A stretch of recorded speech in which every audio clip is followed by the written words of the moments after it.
You know what? I would love to say that I'm chill and I'm calm and it's fine and I've recovered and actually I'm feeling a lot better now. But this one's hurt me. This one's hurt me. And it's as if we've lost to like Manchester United or Spurs in like a big, big final. I don't know why this one has emotionally damaged me, but it has. And I think it has for the majority of this fan base now. I don't look at the fan base many times and see a togetherness or a unity. I see a lot of people that think that we're great. A lot of people think we're rubbish. Then you've got those that have their doubts, those that are not quite sure but think it'll be all right, and those that are slap bang in the middle. I think the majority of fans have now come to the conclusion that if we do not win this league title, that there's a massive likelihood that the club might remove the manager and look towards somebody else. And I think there's a lot of the fans now that have accepted that that might be the right and only thing that can happen. Now, this isn't a get Arteta out video, and this isn't a sack him now and hire Zidane. This is a plea with Arsenal Football Club, Mikel Arteta, and that set of players to bounce back in style. And that is by convincingly beating one of the worst Tottenham Hotspur sides that you're going to see in a long time. And I've said for quite some time that Tottenham Hotspur are really, really poor. The last thing I want to do is talk with chest about how bad they are and then drop points to them. So I'm saying this statement, you dare drop points to that lot up the road. Arsenal, you dare. Because that is going to explode and implode the fan base to a level that I didn't even think that I'd imagine. Probably two of our biggest rivals, whether you call them competitive rivals, geographic rivals, historic rivals, whatever you call them. The three teams I hate the most, Tottenham, Manchester United, and Chelsea, and probably in that order. And we've got two of those in the next couple of games. In the next two league games, we have Tottenham away and Chelsea at home. If you win those next two games, not only does it shut all of their fan bases up, what it does is it shows that we can bounce back from defeat or from drop points. And we've done that when we've lost games at Manchester United, where we went and smashed Leeds by 4, games against Aston Villa, where we lost 2-1 and we bounced back and picked up 3 points. And I want to do the same to two disappointing results that have been draws, 2 wins in 7, and a run that has the patches of results, the cluster of results that I call it, the clusters that we've had for the last 3-4 years. Going for the top 4, if you remember, we lost to Southampton, Brighton and Palace. We had it the season where we went 9 points clear, was it? 8 points clear. And we ended up going 2-0 up at Liverpool at Anfield. We drew 2-2. We went 2-0 up at West Ham. We drew 2-2. And we found ourselves 3-1 down against Southampton. And we ended up drawing 3-3. Cluster of results. Towards the back end of that season, where we pretty much threw it away during that period. We went to around April time and we lost to Brighton 3-0 at home and we lost to Nottingham Forest 1-0. And in fact, that result kept them up under Steve Cooper, if you remember. And then we had the cluster of results around New Year in the 23-24 season where we lost to West Ham and Fulham around Christmas and New Year. And we weren't really able to recover from that. But we did go on that incredible run until we lost to Villa, if you remember, and City won the league on the last day of the season. Then you go into last season, it was clusters of results everywhere. We weren't really ever in a title race. We were dropping points, drawing, losing games. And I think, in fact, we lost 13 or 14 league games of last season's campaign. We haven't seen a cluster this season. Until this last 5 to 6 weeks. The reason it hasn't felt like a cluster is because it's been across different competitions that we've been competing. So we beat Kairat in the Champions League and we were able to beat Inter Milan in the Champions League. We were able to go through against Wigan in the FA Cup. We were able to go through against Chelsea in the Carabao Cup. But individually in between those games were the Premier League games. And really and truly, we've struggled. So there's been too many draws. And I made the analogy and said that Mikel Arteta is a brilliant artist because he loves to draw, and a lot of people laughed and it was tongue in cheek. But I think I've kind of got a point there. We're on to a winner. He definitely is a guy that loves a draw. And I think it's the style and the system that he sets up with, because when somebody scores an early goal, normally they go on to get the second or the third and kill them off. And we haven't been able to do that against teams that I think are beneath us. Wolves, Brentford. I'll say it. I know we lost the game. Manchester United. We went 1-0 up. And we've never gone for the kill to make it 2 or 3. Now, when we did make it 2 against Wolves, there was an opportunity when they'd scored one back for us to go take a corner and try and make it 3-1 and kill the game off. And it took us 4 minutes to take a corner because Eze and Rice had no idea which one was supposed to take it because there was no left footer on the pitch. Now, when that happens, people, there is a severe case of micromanagement going on. Now, I've got nothing against trying to coach players and nothing against having an understanding of what you do in certain scenarios, but you also have to have an element of trust because they are professional footballers that can take set pieces and dead balls. In dead ball situations, Declan Rice is phenomenal. It doesn't really matter whether he's taking the corner from the right or left side, does it really? I know they like to have a preferred whipped-in cross, but if there's not a left footer on the pitch, surely you know it's going to be Declan Rice taking it. Allow them to do it. You're a professional footballer. If you're not quite sure, the manager will tell you if you're saying, no, actually, Declan, I know you've taken it on the chin and you're going to take, I'd like Eze to take this one. That's fine. They didn't. They're like, me, you, Mikel, anyone else going on? Come on, man. Like, we can't be that micromanaged to not know who's taking corners in dead ball scenarios. That is poor. The other thing that I've got a frustration with of late is the style of play. It isn't attractive to watch. It isn't pretty at times. And that doesn't mind or bother me if we're winning games. But it's when we're drawing playing like that.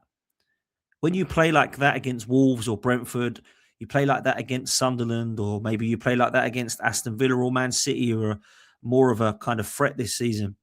You have to win, and we've drew all them games. Now, Arsenal, when they've wanted to, particularly in the competition of the Champions League, we've turned it on. We've gone forward with our attack. We've managed to be a team that looks frightening going forward. 4 against Atletico Madrid, 4 against Bayern Munich, 3 against Club Brugge. I think we scored 3 against Olympiacos. In fact, I think we've got the most goal difference in the whole of the competition. And I think we've only conceded 3 goals in the whole competition or something like that. Then you look at the games in the league where we've blitzed teams. 5-0 at home to Leeds, 4-0 away to Leeds, 4-1 at home to Villa, 4-1 at home to Spurs.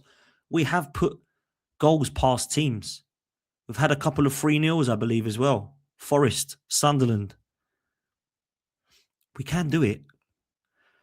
But for whatever reason, Mikel Arteta picks and chooses when we can do it.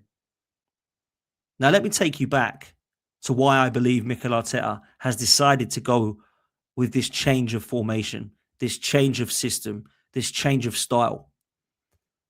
When he first came to the club, we were playing 3 at the back, and it really was lump it long to Aubameyang because he had the pace to go and put it in the other net, at the side of the net. And I got that. It won us an FA Cup.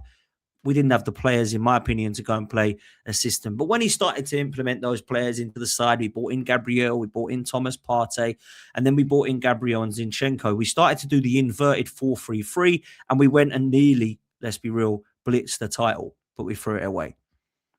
And that was the year that he got a little bit of fear. 22-23, 8 points clear. Jesus on 12 goals. Saka, Martinelli and Ødegaard 15 each. Granit Xhaka 7 goals. Goals from our defenders from set pieces. It's probably to this date the best football I've seen Arsenal play. I thought it was scintillating, and it is being spoken about by rivals the opposite of what is spoken about now. People take the mick now. Corner FC, Stoke City FC, set piece FC, own goals, oh my God. But it was the opposite when we were playing that way, because it was scintillating. It wasn't quite Wenger, Klopp or Pep, but it was close to it in parts.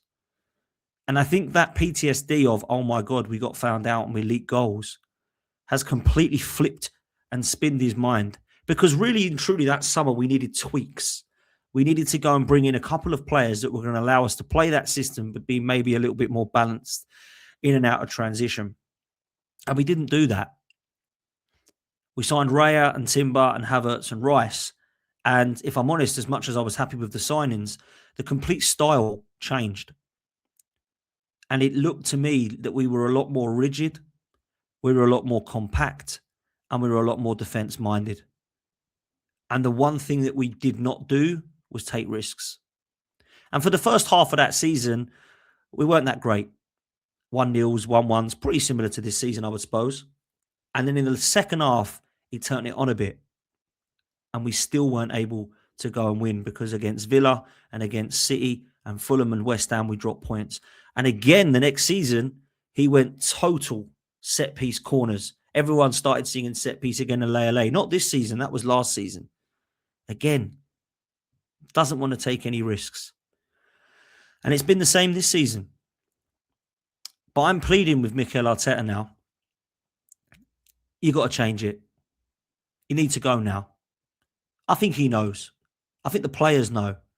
We can't carry on playing like this. We can't keep the ball and take corners and end it up with Raya. We can't score a goal and put everybody behind the ball. We don't need to be playing against Wolves and Brentford with a back line that is solid and 2 holding midfielders in front of it. Now, people might say, yeah, we clearly do because we'd conceded goals. But you know what? If we're going to concede a couple of goals, I'd rather go for winning 3-2 or 4-3 than try and hang on to 1-0 and make it 1-1. I say go for it a bit more. Have trust in the defence you've put together. Have trust in the fact that Rice and Zubimendi don't always have to play. Go with Rice if you want. Go with Zubimendi if you want. But drop one of them and keep the other one fit for the next game. And play Eza and Saka in the attacking roles. Or if Erdegaard and Havertz are back, play them. I don't know why we're in a position where we seem, for whatever reason, to have to always revert back to these two in midfield, which I think have complemented each other and been great. But right now they look tired. And it doesn't look like he's got enough trust in Norgard. So therefore they have to both play. I'd like to see that changed. I'd like to see our wingers exciting when they run forward. It doesn't look like they're allowed to express themselves. It looks like they go forward but cut back and then look to try and play it inside. Why don't you take your men on? Why don't you knock it long, flick it on and have someone in the running? Why don't you have a diagonal runner? Why don't you have a knock it and let's run it past the player? Why don't you take your player on and whip the cross in? It seems like we're so obsessed with getting the ball on the left or right and then cutting back inside to a Timber or a Calafiori, going back inside to Rice. Why, instead of that, don't we knock it up long to a Gyökeres who might flick it onto a diagonal run from either Saka, Madueke or Martinelli? Try something different, Mikel. The team's going to be interesting for me. I know that Raya will start in goal, and if it wasn't for Kepa being poor, in my opinion, I'd probably be looking at swapping him because he's been so bad in the last 2 games. So this is the last chance for me for Raya to actually have a performance where I'm proud that we've got him in goal, because the last couple I haven't been. Ben White starts for me in this one. I think Jurrien Timber's performances have been so consistently poor in the last few that he needs a break out of the team. At left back, I'm playing Nketiah. I think he's been really good in the last few games, and he's been probably one of the only players I look at now that's been consistent in the last 3 or 4 games where we've been complaining. Whether it's against Wigan, whether it's against Chelsea in the Cup, whether it's against Brentford, or whether it's against Wolves. I think he's been good. He's got assists and goals in that period of time as well. At centre-back, this is the last time I want to see Gabriel and Saliba, and I'll tell you what, they better play well, because Mosquera is knocking on that door, and Calafiori can play there as well. So they need a good game together because it hasn't looked pretty. Then we move to midfield. I wouldn't be a mad decision if we put Norgard in here. I'd give Zubimendi a rest because Zubi-Dubi-Doo, where have you been? Where have you been? Invisible in the last few. Time for a rest. Declan Rice plays because I think he has to. He's too important to how we play and from set pieces. And I'm playing Eze in the attacking 10. I think he's the best option right now. For me, Saka goes out on the right-hand side. Madueke is not quite doing enough, in my opinion. On the left-hand side, it really was an audition of who could be the worst against Trossard, against Wolves with Trossard and Martinelli. I'm probably going to go for Trossard just because Martinelli was so bad. But Trossard come on and was poor too. And then up front, I'll probably play Havertz if he's fit, but Gyökeres will get the nod. But I tell you what I'd like to see, something different. If it isn't working, Bring on Jesus on the wing alongside a Gyökeres. Bring on Madueke and put Saka in the middle if you want. Give little bits of different options. Use Subimendi from the bench. Maybe you can bring on Lewis Skelly with some legs if you want to. I don't really think we need to be in a position where we have to just do the same subs. Because I tell you what the subs will be. The team won't be the one I've selected. We all know what it will be. It will be the normal team. And it will be Trossard coming on or Martinelli coming on for one or the other. Probably Martinelli coming on for Trossard.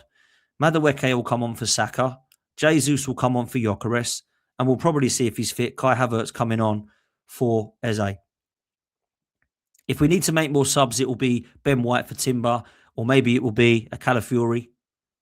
But really and truly, I know what the subs will be because it's so predictable right now. Now we move to Spurs. They're up for this, trust me. The reason they're up for it is because it's a North London derby. The second reason they're up for it is because it's a new manager bounce. And the third reason they're up for it is because they could put a dent in our title race. And do you know what? It really isn't that hard to put a dent in our title race in this game because all they need to do is set up for a draw. Any Tottenham fan would take a draw right now. There'll be some that think they can beat us. That's fine. But I tell you what, there won't be many that will say they don't want to draw because it will dent our title race. It will get a point they didn't expect for their relegation battle that they're in at the moment. And it will give them a boost and a bit of momentum, which is what they need. So this game's dangerous. If people thought Wolves and Brentford was banana skin, you ain't seen nothing yet. This is a banana skin, and so's Chelsea. Because you've got two rivals that hate us, that want to do all they can to nick a point. Just a point. And we all know what it's like when we've come to play for draws. That's what Tottenham and Chelsea will do. If they can nick it, they'll take it. I'm not saying they're not going to go for it. But new manager bounces ain't great. We saw that with Carrick at Manchester United. You dare drop points, Arsenal. Bounce back. The fans never accept dropping points, and they definitely do not accept losing these games. Not North London derbies. Not games against Chelsea at home. We've got to do the business. So I don't want to be hearing any excuses about injuries. I don't want to be hearing that it's raining or that there's the wind that's gusting. I don't want to be hearing any qualms or problems about this, that, and the third, because Tottenham have got 12 players out. Tottenham are in a relegation fight. Tottenham have no manager, and they've appointed Igor Tudor, who everybody is laughing at, shouting, "Tudor is Tudor." If this version of Arsenal does not beat that version of Tottenham, we have problems, and a lot of people will concede the title race already. So do not let that happen, Arsenal. You go there and you convincingly win. Now, people will ask me, what do I think? I'm going to answer with my head and answer with my heart. My heart says we win this game 2-1. My head says we draw it 1-1. And I hope my heart wins, because my heart won't take it if it is a draw or a loss. Let me tell you that. You thought my flip out was bad at the weekend or midweek? Wait till this weekend if we don't get 3 points. It has to happen. It's unacceptable not to win this game. We have to. We absolutely have to. So look, the title race itself, I'm not worried about Manchester City and what they do. I'm worried about what we do. I'm worried about our mentality. I'm worried about the manager getting across the line. I'm worried about winning when it matters. And that will come even more so in the next 2 or 3 months, because this hasn't even got started yet. And my problem is the pressure's getting to us now before March, April, May has even come. And in March, April, May, you know what happens. March, the title race hots up. March, the Carabao Cup is in. April, you'll start to see who you get in both FA Cup and Champions League quarters and semi-finals. And if you're lucky enough to still be in those by May, you'll be in finals and the league will go to the wire. Let's hope we have a wonderful season. Right now, the fans need to be won back over because there's serious concerns and doubt. Do me a favor, people. Hit like on this one and make sure you hit subscribe. And I, of course, will see you on the next one. Up the Arsenal.